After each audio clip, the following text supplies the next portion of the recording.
Imagine a text so ancient, really impactful, that it shaped early religious thought for centuries, but, it's mostly absent from the Bible as most of us have today.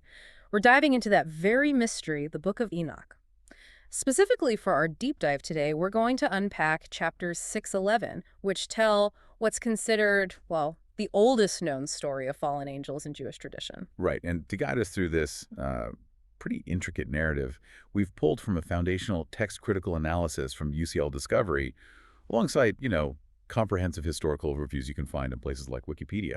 Our mission is to really zero in on the core story of these fallen angels, explore the incredibly complex journey this ancient text took across different languages. It's quite a story in itself. Oh, I bet. And then understand its surprising, often sort of hidden influence, and the crucial questions it raises about, well, forbidden knowledge and cosmic justice.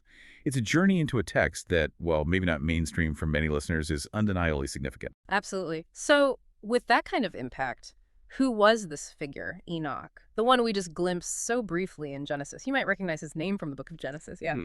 He's described as the son of Jared and the father of Methuselah, but what always strikes me is that Genesis 5, verses 21-24, cryptically states he lived for 365 years, and then, unlike other patriarchs who, die, it says he was no more, for God took him. Mm-hmm.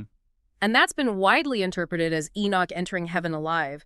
Is this unique to Enoch, or does this idea of people living for incredibly long lifespans, even over 1,000 years, pop up elsewhere? That's a great question, and you're right to connect it.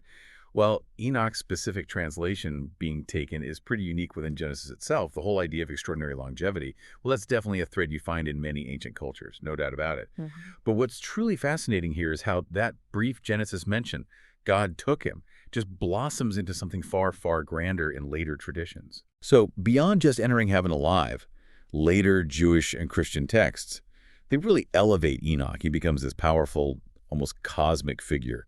He's described as a guardian of celestial treasures, the chief of archangels, even the immediate attendant on the throne of God, pretty high up. Wow. And some esoteric literature, like the Book of 3 Enoch, goes so far as to identify him with Metatron, that incredibly important angel believed to communicate God's word.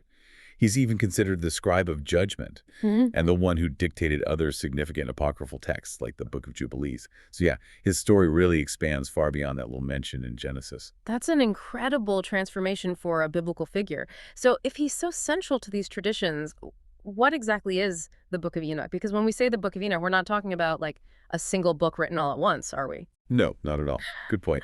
It's an ancient Jewish apocalyptic religious text, sure, but